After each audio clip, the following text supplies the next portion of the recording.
Hi, I'm a guy living here in Minsk, Belarus, and today I want to compare life in Minsk to life here in Istanbul, Turkey.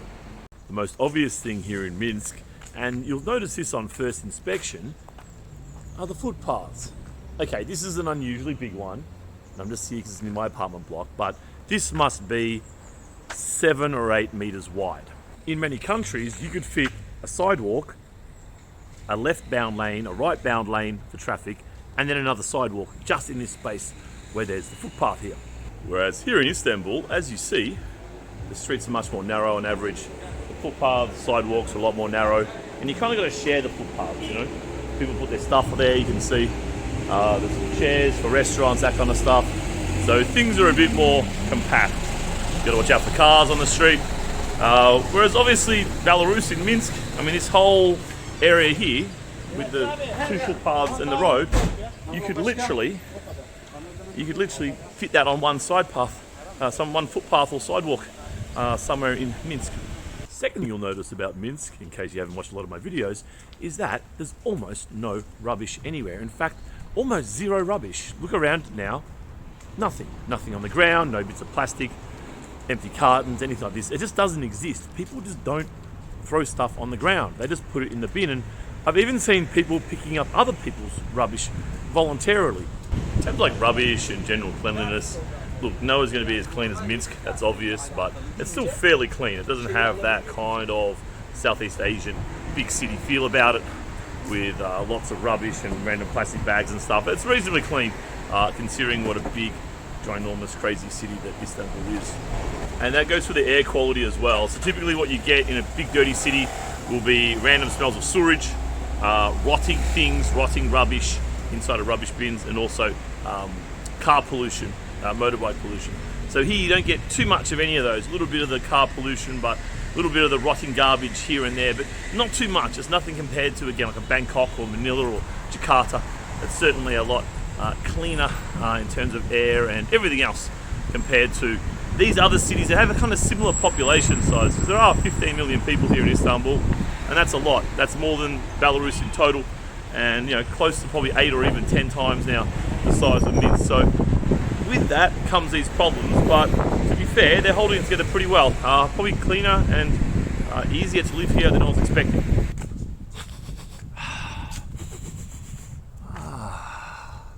Clean air. Wow, this air is like you're in the forest. I can't smell car fumes. I can't smell broken sewage. I can't smell rotting anything. You can see me walking up here. There's a big park, one of so many in Minsk and so many in Belarus. And this is a pleasure of living in Minsk. There's a lot of this kind of outdoor area where people can just sit. And one thing that you get a lot in these parks are chairs, these long benches that can fit anywhere from 4 to maybe even 10 people. And people can congregate in these areas, and it's really nice, it's really comfortable. And of course what facilitates that is the fact that it's not incredibly hot. It's not stinky, it's not humid, it's not like 33 degrees, you're not sitting around just trying not to be too hot.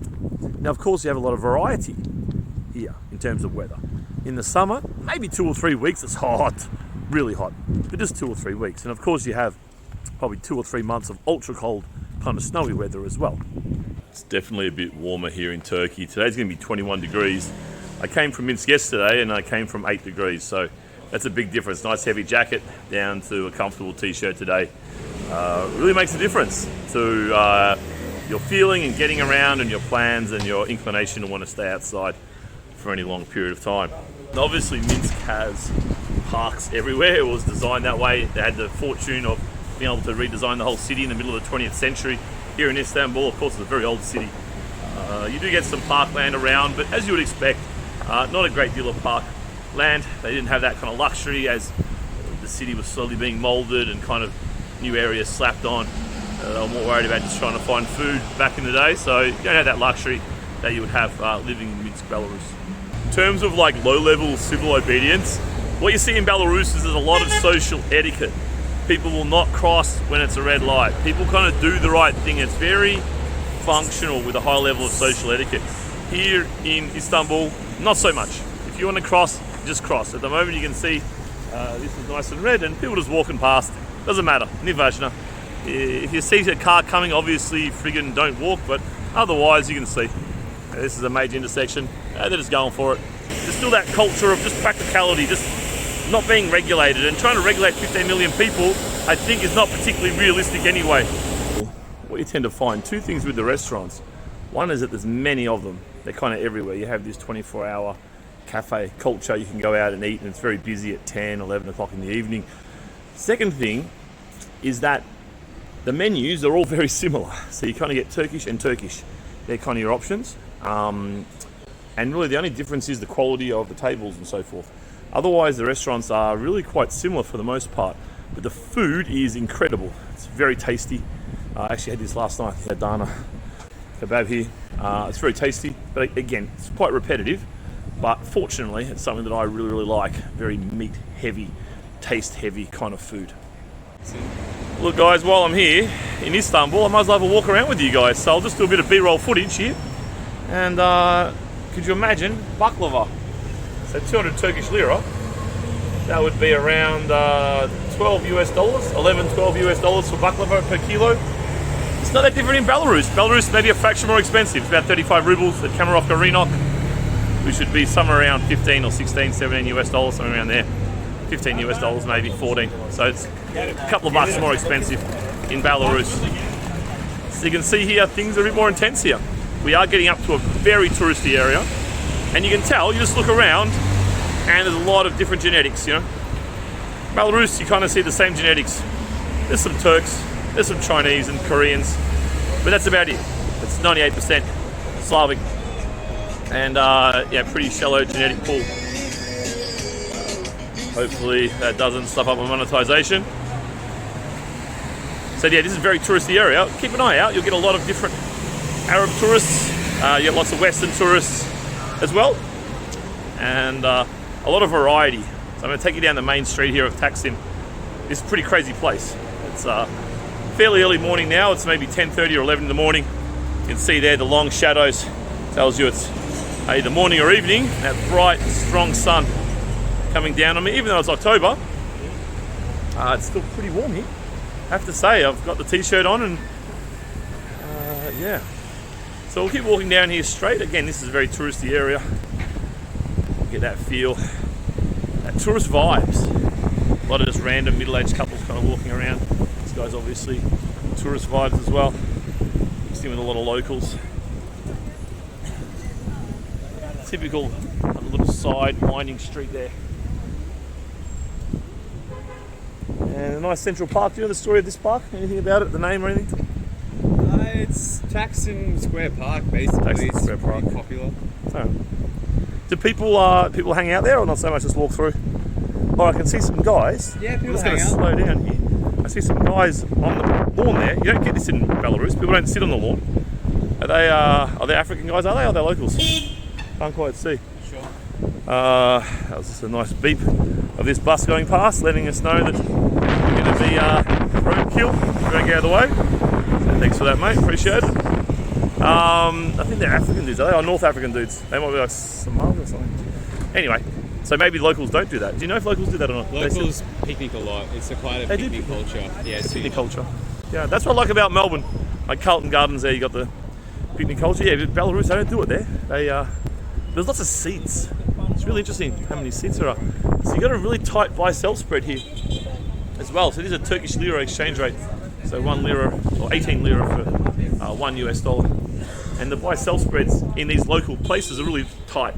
So if you're going to come here and change. Don't do it at the airport. Because at the airport, the commission, buy-sell commission, buy-sell spreads for cash is like 20%. It's absolute extortion. And then the ATM's 10% commission. It's like, pfft. But in here, it's like not even 1% spread sometimes. So you only lose 1% on your cash. So change your rubles for dollars in Minsk if you can access some dollars and bring them here. Little brick-brack shop. Lots of these kind of little telephone shops here.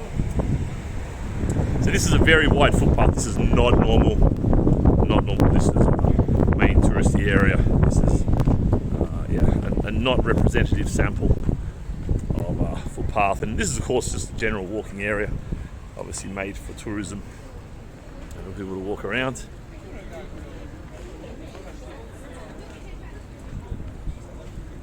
I'll let you soak in the sights a little bit. I've only been here myself, not even 24 hours, so I don't have a lot to say about the place other than just casual observations. It certainly is, though, the coming together of old and new, or of Islamic and American, should I say, really. That's what it means. And you've got a very healthy dose of mosques around. You can see one coming up here. What a sizable one.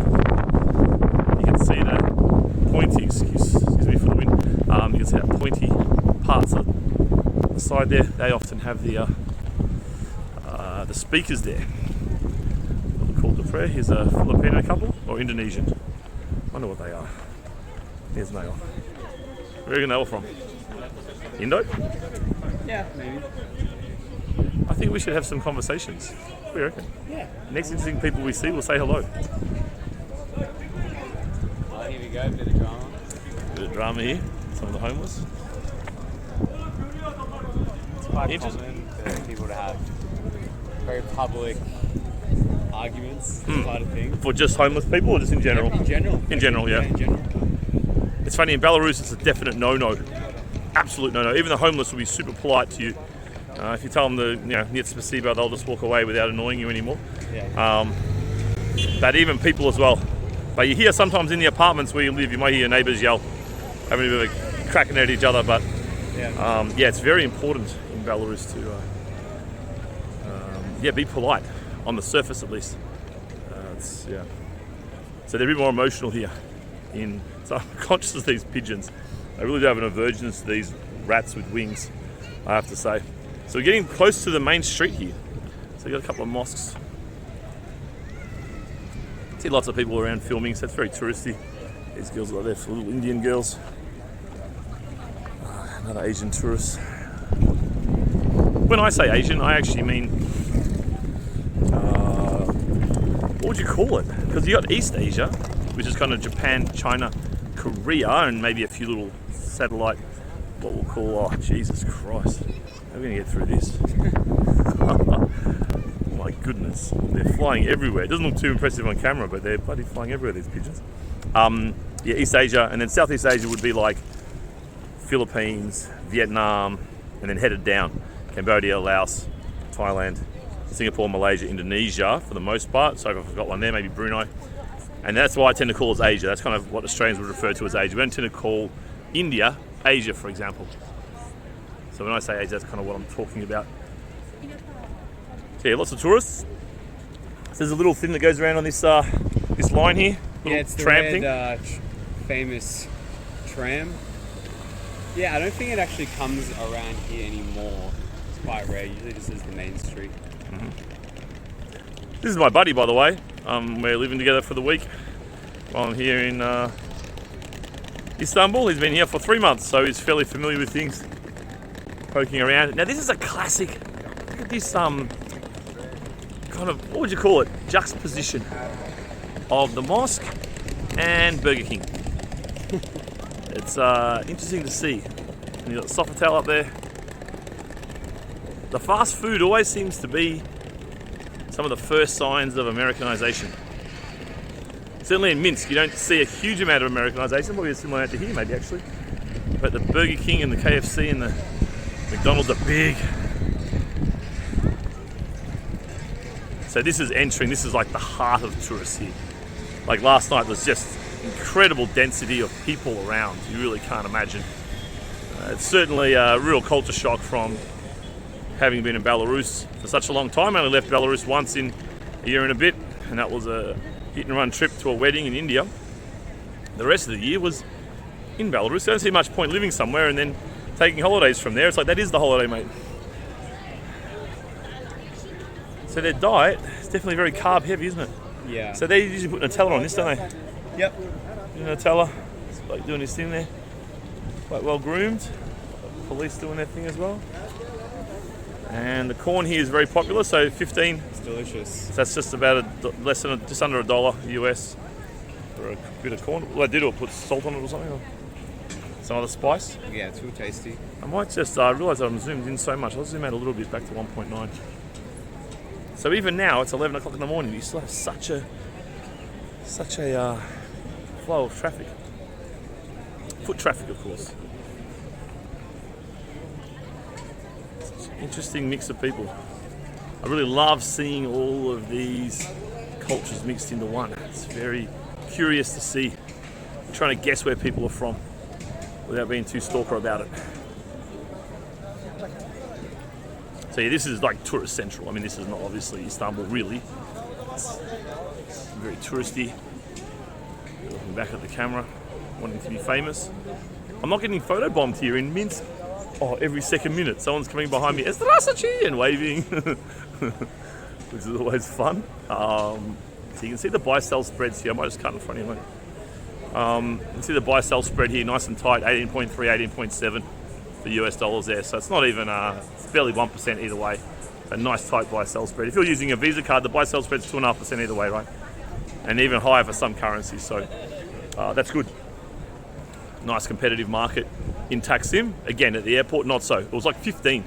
Can you imagine? The exchange rate's 18. They're only going to give you 15 for $1 at the airport. It's like 20% like that. So I have to say, food is quite a bit cheaper here. Did I mention that to you guys? It's one curious thing about Belarus. Although it's not super high income, it is above average. If you look globally, it's above average. But the paychecks, the salary scale is so condensed.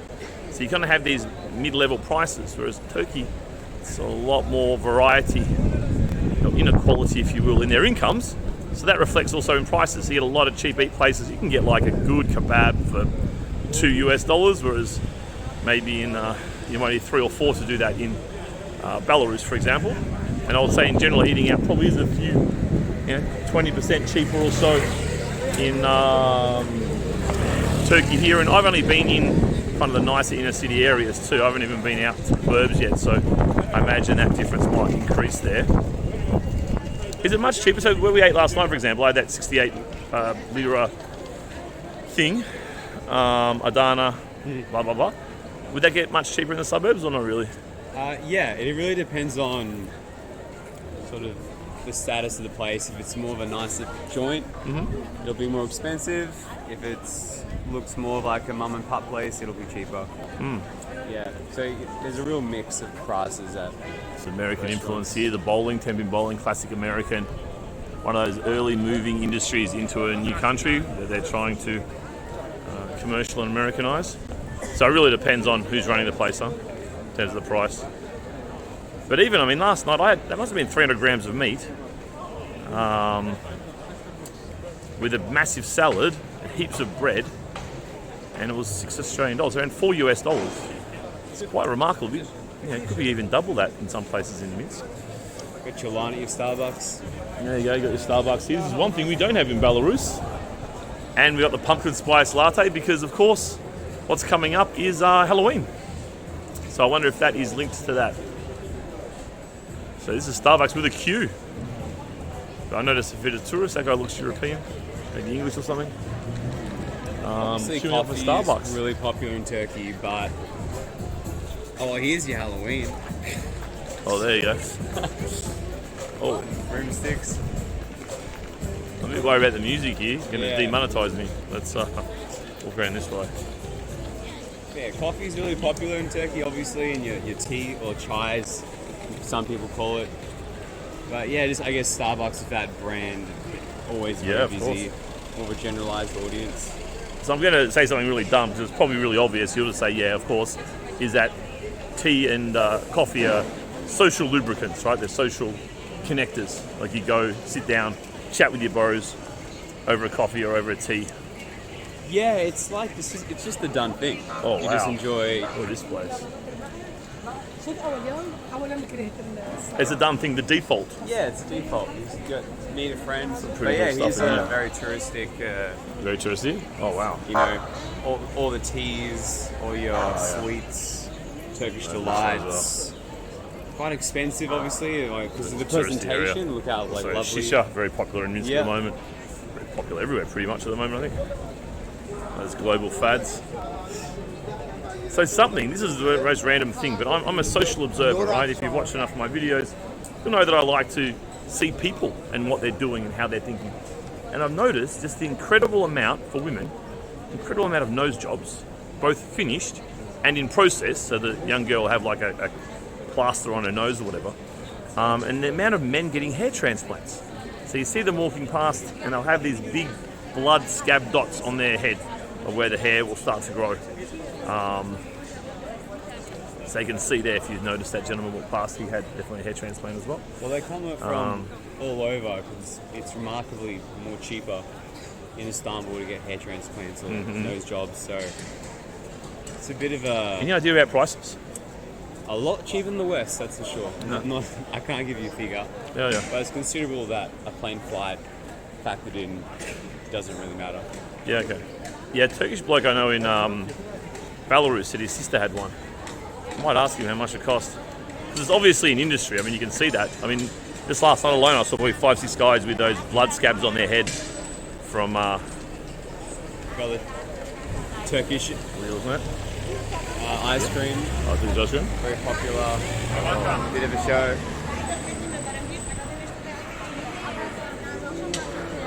So this, again, is 11 in the morning, so it's pretty quiet. I would say yesterday it's probably double the number of people. It was really busy. But now even it's still got that intensity about it, that tourist feel. To show you down the side street here, you can see this is very typical what you would get. This has a lot of character, a lot of history, doesn't it? That's the thing that Minsk doesn't have. Minsk is so practical. It's probably the most comfortable place to live in the world in a lot of respects. And if you're a foreigner and never lived there, you'll think I'm freaking crazy. But the reality is, the way the city's structured, it's incredibly convenient, incredibly comfortable. Whereas this isn't comfortable. It's still convenient though, isn't it? Because you've got the density here. Yeah. I mean, so many empires have been through Istanbul. It just has so many different flavors and elements, different aspects of the culture. Some more baklava. Yeah. Yeah, everyone kind of leaves their mark, both on the culture and the geography, right? Yeah.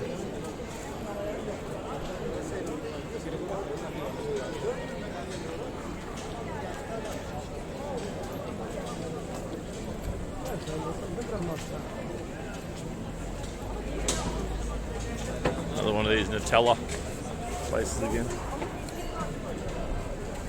It's funny. I'm finding myself speaking Russian here because out of instinct, like for example, if I bump into someone, I'll be like, Izvini. It's like, oh, they can't understand me. Or probably not. I mean, the plane getting here was full of Belarusians mainly. I was expecting maybe, well, I won't say what I was expecting, but yeah, full of Belarusian couples and families and stuff. A few other types of people. That's a good look. So I'm just going to cut in front of you there, mate. Is that someone beeping me? Beautiful winding street. It's a lot of character. A lot of history.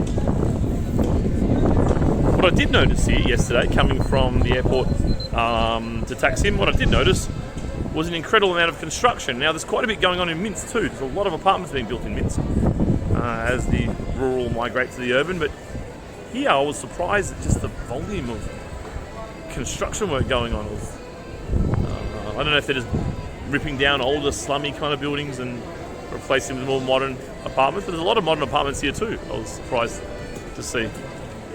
It's kind of handy, those airport transport, because you get to have a look at the whole city. Yeah, Sephora. Oh, these brands. You know where Sephora's from? There's one in Melbourne Central. I don't know where it's from. Nike store as well. European or Western, I don't know. Or American, yeah. What you don't get in Minsk is this kind of stuff. Sorry, I'm being very Belarus-centric. Obviously, it's a Belarusian channel, but I know a lot of my listeners either live there or are Belarusians living somewhere else or whatever, so I'm using Belarus as my default comparison. And then the other thing, the channel is some comparison with Australia, so I'll throw a bit of that in there too, but primarily I'm looking at comparing this to Belarus.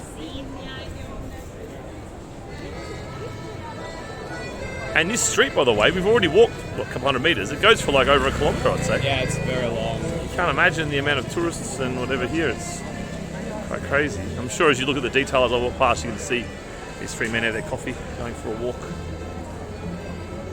You do see some scooters here. Nothing compared to Belarus. Belarus is like more people scooter than walk half the time. Obviously exaggeration, of course, but I'm surprised at how they've taken off here. But there's still some here. I mean, they're hard to ride here, right? Well, that guy was in the middle there. Yeah. Like, he hasn't got many options. If he wants to get off that, he's going to have to get on a bit of an angle to make sure he doesn't get caught up in the train line here. And there's just not enough space to do it here. Whereas in Minsk, you've just got room everywhere. You can just kind of zoom along and on your little electric scooter there.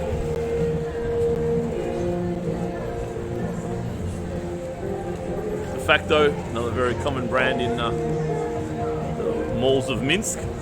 Kind of low-end budget, fast fashion kind of stuff. Quite handy though. If you want a quick t-shirt or a quick pair of jeans to see you through a few months, pretty good option.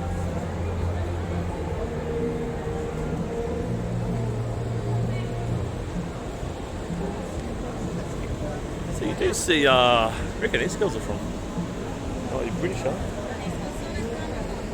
No. It's hard to tell when they're kind of that, kind of mid-colour brown, and they could be like, well, they could be Latin American, they could be some kind of mix of Arab. It's hard to tell.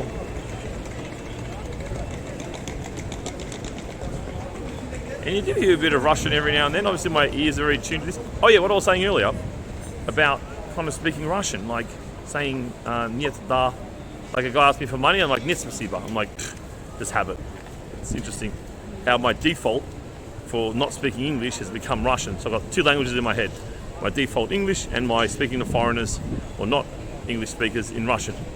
And yeah, spoken to Turkish people in Russian, obviously not getting very far. But it's a lot to do with your body language, right? Tonality and body language as well.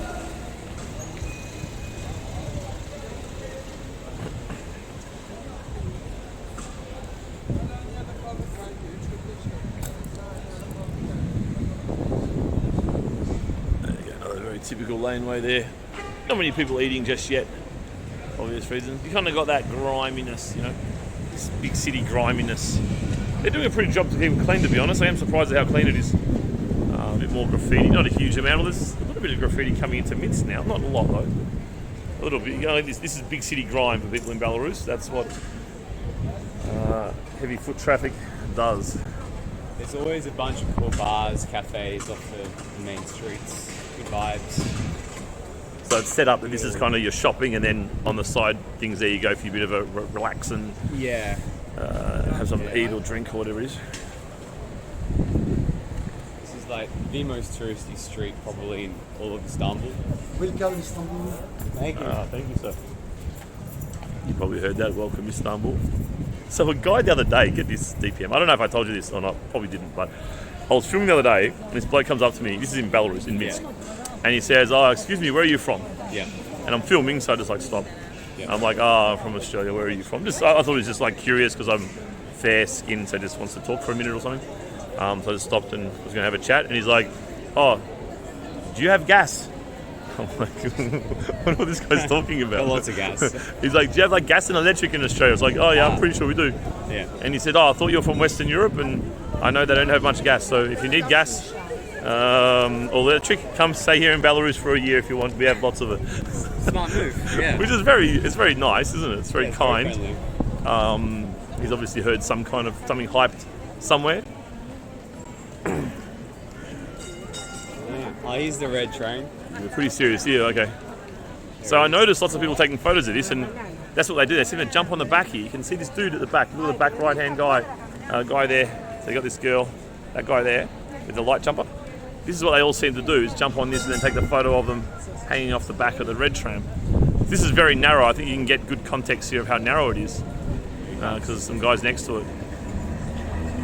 So this guy will probably jump on. This guy's hanging off there. We'll photo op. This guy's racing it. You can hear the guy driving and he's dinging all the time because there's constant danger of running some tourists over. Getting too excited.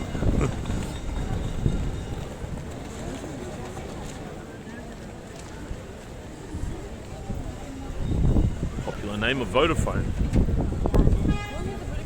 So they're saying yes, this is some kind of exclusive high school or something, public school, but people have to sit a test or something to get in there. I mean, just a fraction. Let's go to 1.5 to give you guys a bit more. Oh, it's refusing to zoom now. Oh, there we go. Let's go to 1.5 to see people a bit more clearly. Because this street, I mean, obviously it's sensory overload, of course it is, but it's not just the architecture, which is fascinating and interesting, and the shops, what they're selling. It's also the people. You get such a variety, mix of people. I myself really thrive in this environment, I have to say. As much as I love Belarus, I think it's a great place to live. There's not much point in really going on holidays there, if you know what I mean. Like, whereas this is the sort of place you go on holidays. You live in Belarus, where it's nice, civil, functional, high standard of living, strong infrastructure, strong everything, and then you come here for holidays. This is clearly the go. This place is pretty spectacular. So I did fly on Belarus, which is the Belarusian national carrier. Expecting the airport to be empty. There's actually quite a few flights going in and out, mainly to Russia, but also places like Georgia, obviously here as well. There was no Turkish Airlines flights, they're just dual coding. So I met a guy who had a Turkish Airlines flight sitting next to me on the plane, but they just dual coded and used the Belarus thing. I was going to do a video about that, flying the national carrier of Belarus, but I was a bit worried about who might be on the plane and filming them. You probably get my drift, so I thought it might be better for me to kind of stay out of that and not film.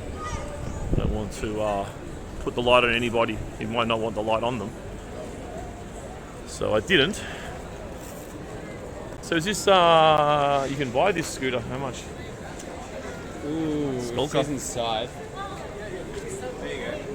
So you can even see there's some basic prices of some of the things here. Sale, 10,000. So what's that in US dollars? 500 US dollars roughly. Maybe 600 US dollars for this bad boy here. That's quite cheap actually, I think.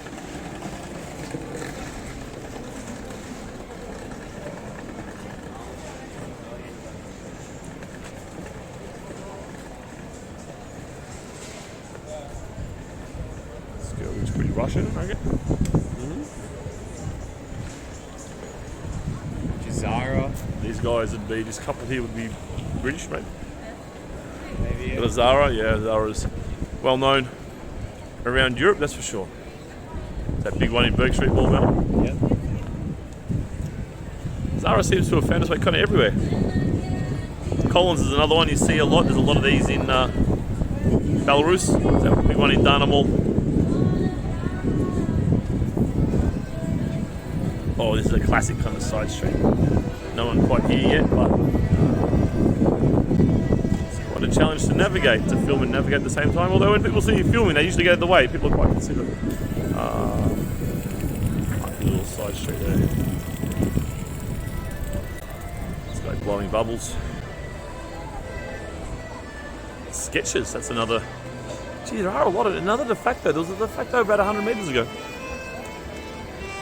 Interesting. We're getting up there in time, ladies and gentlemen. This has been, when I say ladies, I say that kind of tongue-in-cheek because it's 94% men. It's my audience.